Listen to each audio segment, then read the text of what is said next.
Hello everybody, Jared here, and welcome back to another video.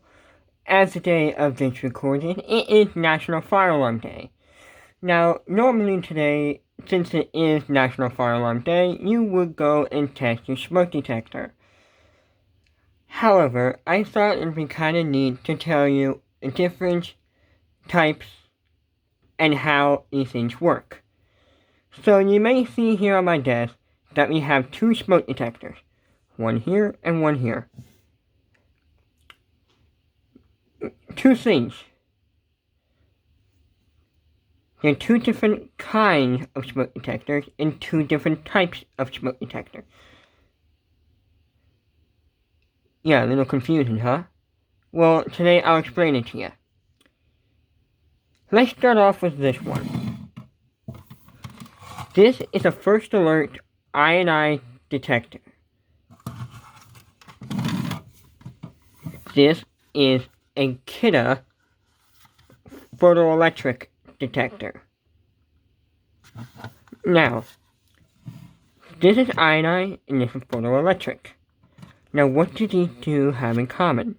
Well, pretty much nothing besides they detect smoke, which there is a sense of fire.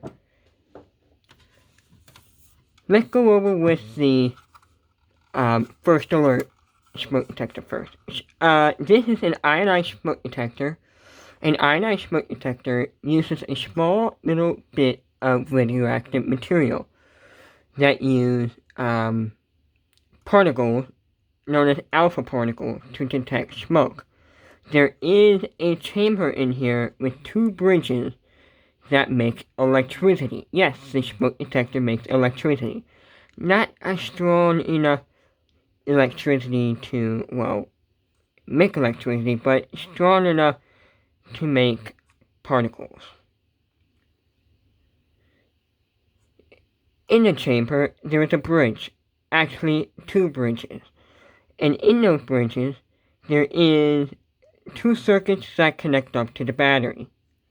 Once those circuits are connected to each other, it creates a positive charge and a negative charge. If smoke were to enter the chamber up here, the whole thing would drastically change. That means if smoke were to enter the chamber, the electricity would get weaker and weaker and weaker. Once the electricity gets to a certain level, it registers a drop in the circuit board. And when that happens,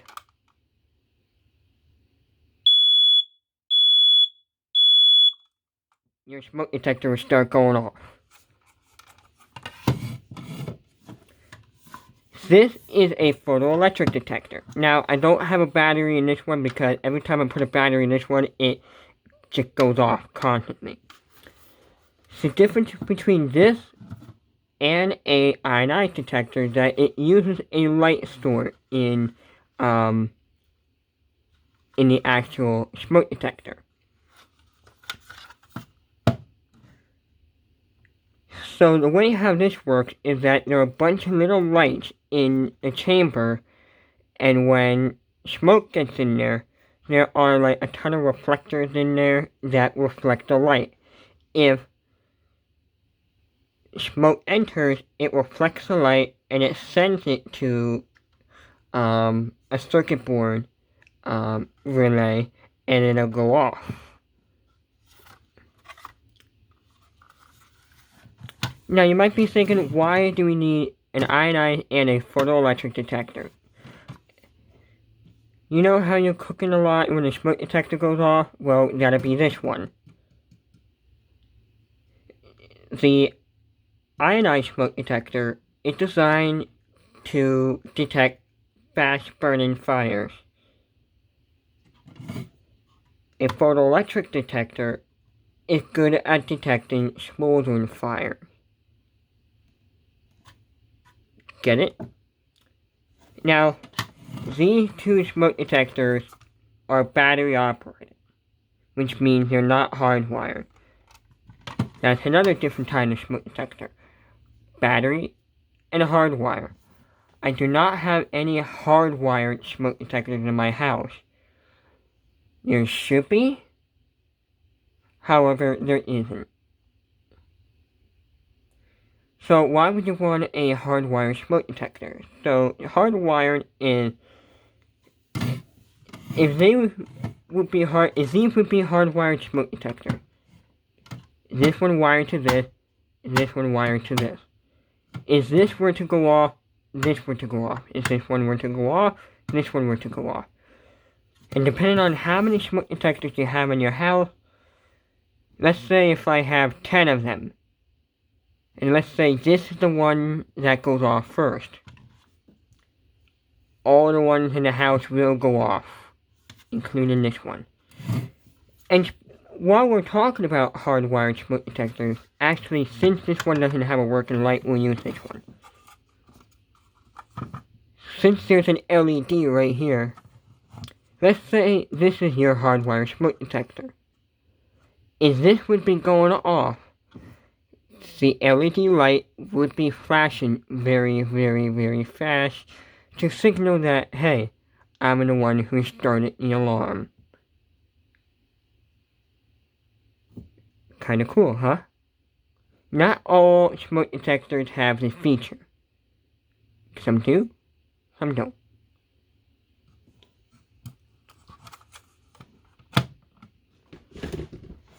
Sorry. Now, before I end off the video, I want to tell you this. Check your smoke detector. Why? There is an expiration date on the smoke detector. I'm not sure if I just heard this beep, because I'm wearing ear protection right now. If this just beeped, then I need to change the battery. Each smoke detector has a lifespan of 10 years. After 10 years, your detector must be replaced. I replace my detectors when they're 8 years old. Because after 8 years old or so, they start and tend to malfunction.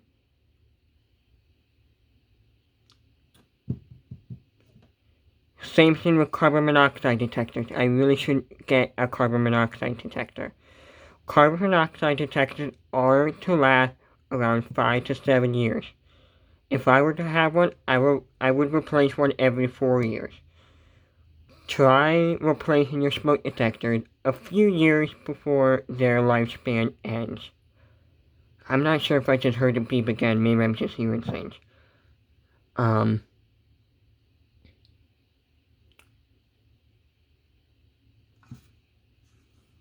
there you go. If you have any questions regarding to smoke detectors, let us know. Because these are life-saving devices. However, they can be annoying. But as I usually say, annoying is meant to get your attention.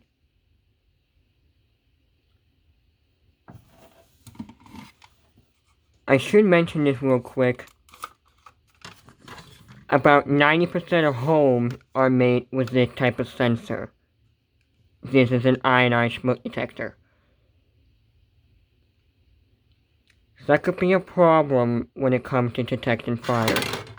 When it comes to detecting fire, you should get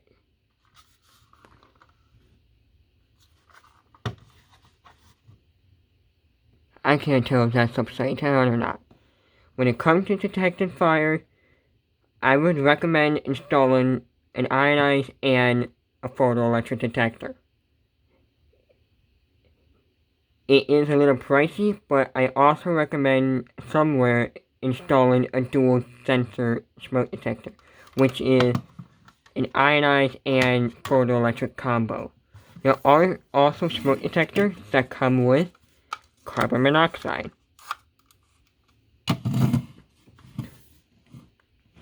So, did you learn anything from this video? Let me know in the comments below, because I'd love to hear what you learned about and what you didn't learn about. As always, hope you enjoyed the video, and I will see you later. How about we just do one more?